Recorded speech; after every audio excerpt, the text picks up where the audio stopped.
7. Hardest shadow tests. Only the strongest, dark, chosen ones can endure. You will never truly understand who you are until life stops being gentle with you. There comes a moment, quiet and seismic, when everything you thought was yours begins to fall apart. Your name, your titles, your beliefs, even your peace. If you've ever reached that moment and didn't collapse, if you've looked into the abyss and felt something inside you lean in instead of back away, then you're not just a survivor. You're something else entirely. You're one of the dark chosen. Not because you're perfect and not because you're immune to fear, but because your soul, across lifetimes, agreed to endure what most would never dare confront: the shadow tests, the brutal, invisible rites of passage that separate the spectators from the initiated. These are not lessons you read in books. These are initiations written in the marrow of your bone. The first of the hardest tests is the disappearance of all support. One day, you wake up and realize that the people you loved no longer recognize you. Friends drift. Family turns cold.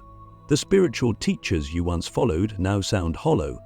You're not just alone, you're isolated. It's not rejection, it's a clearing. The universe, in its ruthless wisdom, strips you of all comfort so it can watch what you do when no one is clapping, no one is validating, no one is even watching. Will you still rise when there's no reward? Will you still speak truth when it echoes into nothing? This test feels like abandonment, but it's actually a question. Who are you when no one is looking? Click subscribe to this channel to get more profound spiritual lesson. The second test is spiritual identity collapse.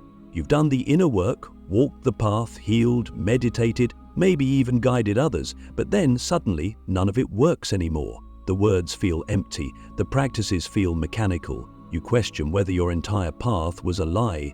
This is when many give up. But for the dark chosen, this collapse is sacred. It's not a step backward. It's demolition before reconstruction. The universe is purging your identity.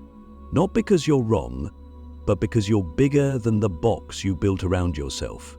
You were never meant to just be a healer, a coach, an empath, a channeler. You are becoming formless. And to become formless, every form must shatter, including the good ones. Then comes test 3, the mirror of betrayal. This is where someone you trust deeply turns on you, not subtly, but explosively. Sometimes it's a best friend, sometimes it's a lover, a mentor, a soul connection you thought was eternal. It cuts deeper than any knife because it doesn't just hurt, it unravels. It makes you question your own judgment, your own energy. But here's the hidden initiation. Betrayal is the mirror that reveals where you still outsource your power. The strongest, dark, chosen ones don't use betrayal to justify bitterness. They use it to build discernment. You don't just learn who others are, you learn who you've been pretending to be to keep the connection alive. And once you face that truth, no one ever manipulates you the same way again. Now let's talk about test 4, the death of the dream. This is the moment when your greatest vision, the one that gave you purpose, fire, and direction, dies. Not because you didn't work hard, not because you failed, but because your soul evolved beyond it. And suddenly what once inspired you now suffocates you. This is a test only the most advanced will pass. Because we're taught to cling to dreams, to chase them endlessly, but the dark chosen know some dreams are only meant to get you moving. They are scaffolding, not destinations. If you can grieve your own vision and let it die without resentment, you make space for something even more aligned, something you couldn't have imagined until you let go. Then there's the one almost no one survives, test 5, being misunderstood by the masses. You say something true and get attacked. You show up authentically and are labeled dangerous, arrogant, dark. The world projects its fears onto you and you're forced to stand still while it burns. Strawman versions of you. This is where most go silent. They dilute. They soften. But if you can hold your vibration in the face of being misread, if you can stay steady when your presence is triggering shadows in others, you unlock something rare. You don't just become powerful, you become unshakable. You stop needing to be liked, and that's when the world starts to respect what it once feared. The sixth shadow test is insidious, the re-emergence of the old self. Just when you think you've evolved, something pulls you back. A toxic desire, an outdated habit, a version of you that you thought was dead suddenly reawakens and tempts you. This is not failure, it's integration. The old self isn't returning to sabotage you, it's returning to be witnessed, to be honored, to be absorbed. This test is about how deeply you can forgive your past while refusing to become it again. Can you look your former self in the eyes and say, "Thank you, you brought me this far, but I'll take it from here"? And finally, the seventh and most brutal test, the echo of emptiness after every victory. You achieve something monumental, you survive what should have killed you, you ascend, but then nothing. No joy, no praise, just silence, a void. Most can't handle this. They chase the next high, the next battle, but the strongest dark chosen ones sit in the void and ask, if no one ever sees me win, would I still keep going? That's the test that strips you of all ego. It forces you to stop defining yourself by outcomes. And once you pass it, you start moving from something deeper than identity. You move from truth. So I ask you, how many of these tests have you faced without knowing they were sacred? How many moments did you call unfair, not realizing they were custom forged for your evolution? If you're still here, still breathing, still becoming, then you're not broken, you're being refined. In the next part, we'll go even deeper into the hidden rewards encoded inside each of these shadow tests and how they secretly awaken your rarest spiritual powers before the world even notices. Hidden superpowers. What each shadow test unlocks that no one talks about. There's a secret that no one tells you about surviving the darkness. If you endure it long enough, you don't just come out stronger, you come out supernatural. Every shadow test isn't just a punishment or a spiritual hazing, it's a key, a gateway, a brutal, coded initiation that unlocks dormant faculties within you, powers that can't be learned from books, retreats, or mentors.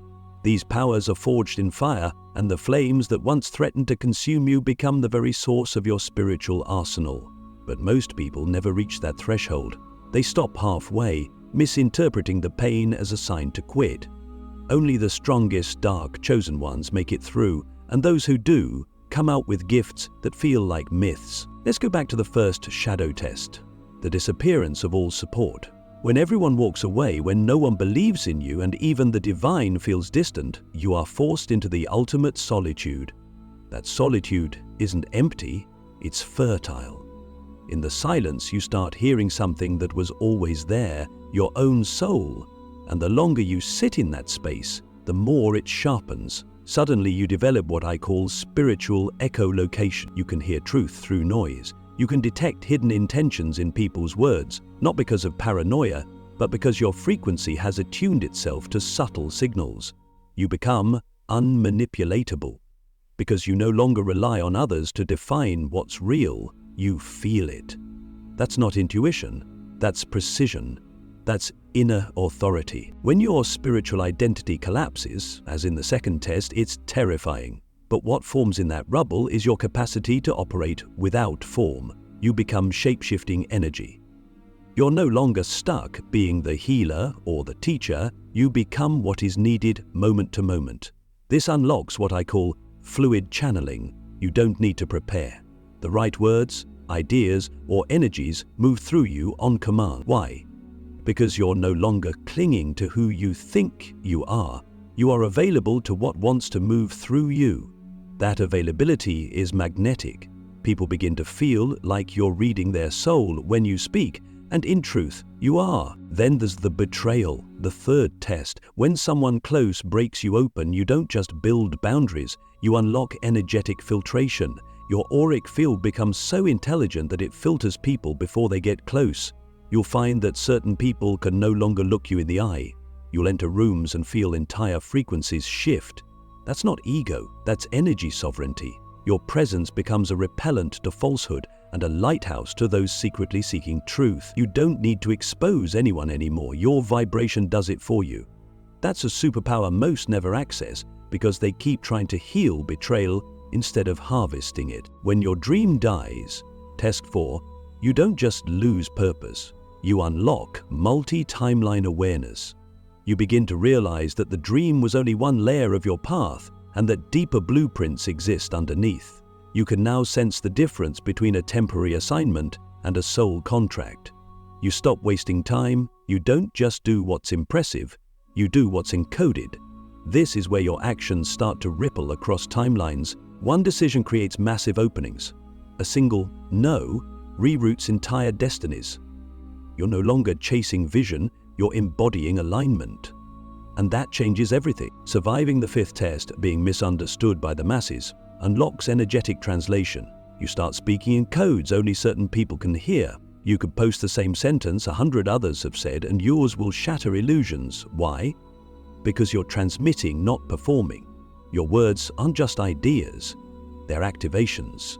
You trigger awakenings by accident because the frequency you now hold can't be ignored. And those who resist it, they were never meant to resonate. Your field is no longer a public park, it's a sacred vault. Only those with the right key can enter. The 6th test, the return of the old self, isn't regression. It's your soul checking if you've integrated or escaped. When you pass it, you gain timeline command.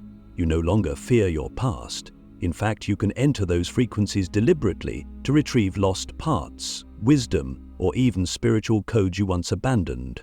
You become a time walker. You can feel future outcomes. You know which decisions collapse timelines and which ones anchor expansion. You start moving not just with power, but with accuracy. And the final test, the echo of emptiness after victory, is the doorway to source embodiment. When you stop needing external celebration to validate your evolution, you become a direct transmitter of divine power, not channeled, not borrowed, owned. You stop operating from ego or narrative. You begin to radiate calm presence that distorts illusions on contact. You don't just speak spiritual truth, you are it. And when others come into your space, they don't feel like they met a person, they feel like they encountered a portal. That's the apex of the dark chosen path, not performance, not preaching, but presence. So now I ask you, what if the very things you resented, avoided, or tried to fix were actually the wounds of your greatest power? What if the worst moments of your life were alchemy, not punishment?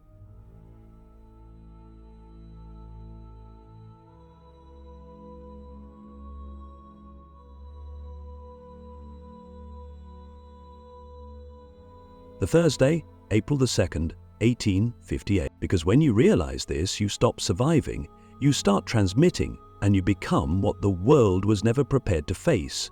A being forged not in comfort, but in shadow, silence, and soul. In the next part, we dive even deeper into the real reason the universe sends these tests to so few and why the rarest souls are chosen to carry the shadow of the collective in silence. Why the universe selects only a few souls to carry the collective shadow. There are things you felt in your lifetime that were never yours, despair that came out of nowhere, a heaviness in your chest when nothing was technically wrong, a rage so ancient it couldn't be traced to any event, a grief so profound it made you weep for strangers, and a knowing, deep, visceral, wordless, that you've been carrying weight far beyond your own story.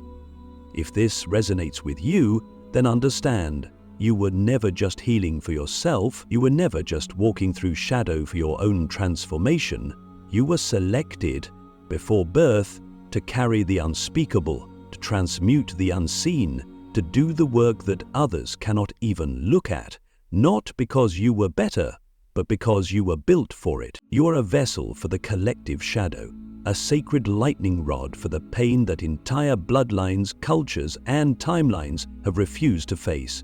While others meditate for peace, you walk into the battlefield of consciousness with no armor but truth. And the irony? No one sees it. That's part of the design. If you were recognized for what you're doing, it would create spiritual hierarchy. So the universe conceals your true role even from you, until you're strong enough to hold it without needing recognition. That's what makes you rare. Not the fact that you've suffered, but that you've chosen to stay conscious through it. Every system resists shadow work because it threatens the illusion. Families, religions, societies, they bury trauma to maintain control, but the shadow doesn't die. It waits.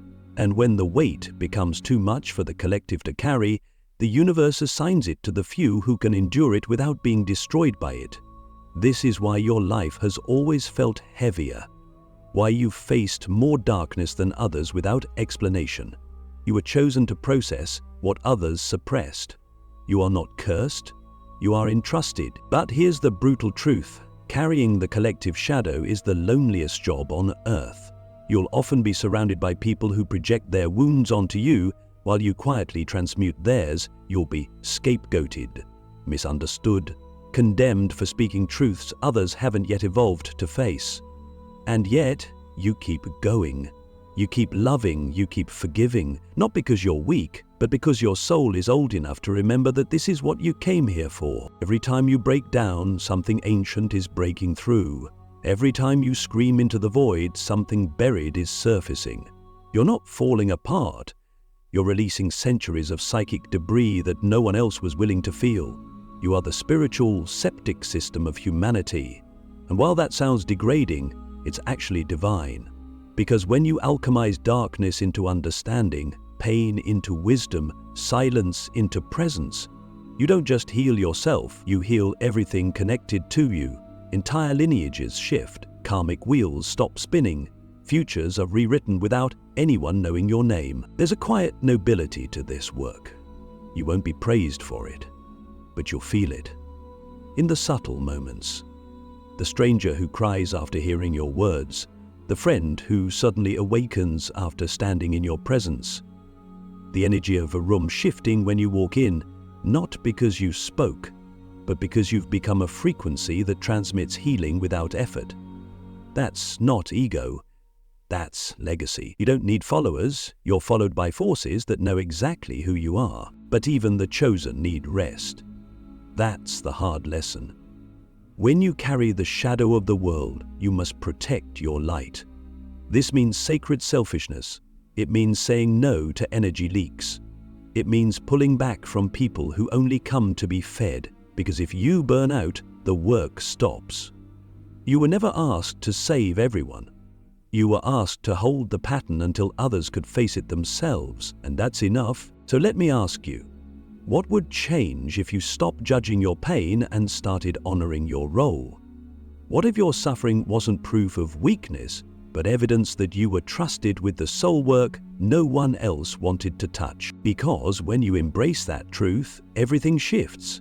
You stop comparing your journey to others, you stop wishing for ease, you stop apologizing for your depth.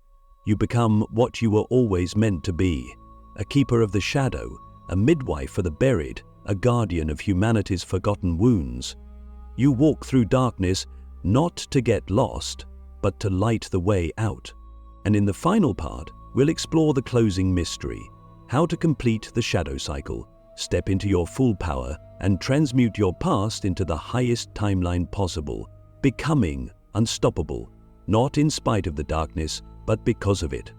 Final transmutation. How to turn your shadow trials into unstoppable power. At some point, the darkness doesn't frighten you anymore, not because it disappears, but because you finally understand it. You've stared into every corner of your inner world, where your fears lived, where your betrayals echoed, where your identity shattered, and you didn't flinch. You stayed, you felt it, you endured.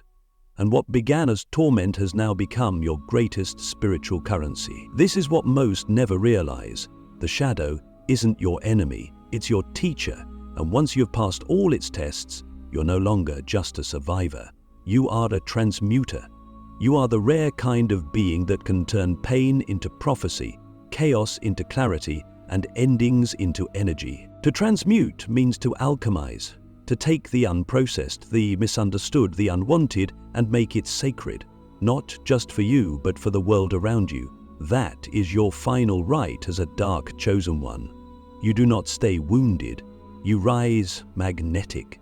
You become the example of what's possible when shadow is not feared, but integrated. And make no mistake, the ones who integrate shadow become untouchable, not because they're invincible, but because they've lost the illusion that they ever needed protection. They know their power lies in presence, not performance. Your trauma no longer owns you, it teaches through you. Your pain no longer defines you, it sharpens your voice. You stop needing people to understand your journey because you finally understand it yourself. This clarity is the ignition. Once you claim your experience without shame, you emit a frequency that pulls others into their own reckoning, not because you try to heal them, but because your existence becomes a mirror that says, yes, you can survive this too. That's the essence of real power, not control, but remembrance. And you, dark chosen one, remind the world of its forgotten strength simply by being who you are. But power without grounding is dangerous. That's why the final stage of transmutation is embodiment. You don't just know truth, you walk it. You don't just speak about strength, you hold it in silence. You become the person you used to beg the universe to send you. You become the guide, the protector, the lighthouse. And not through effort, but through resonance. This is when your manifestations speed up. This is when timelines bend. This is when fear loses its grip because you no longer respond to it as prey, but as the predator of illusion itself. You've tasted your deepest weakness, and instead of being devoured, you digested it. That digestion becomes wisdom, and wisdom is power that no one can take from you. So what does life look like now? You don't chase, you attract. You don't force, you align. You stop asking for things to get easier and you start expanding to meet the next challenge. You don't resent the tests anymore, you welcome them, because now you know they aren't sent to hurt you, they're sent to upgrade you. Every breakdown is now a code. Every delay, a redirection. Every rejection, a recalibration. You stop arguing with reality, you start sculpting it. And the most powerful part?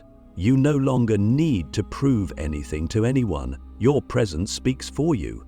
People will wonder how you walk with so much power in your eyes, and you won't need to explain, because true power doesn't explain, it transmits. So I ask you, one final time, who are you now that your shadow has been turned into strength? Who are you now that nothing inside you is hidden or feared? The answer is simple. You are unstoppable because you've become everything the darkness tried to keep you from becoming.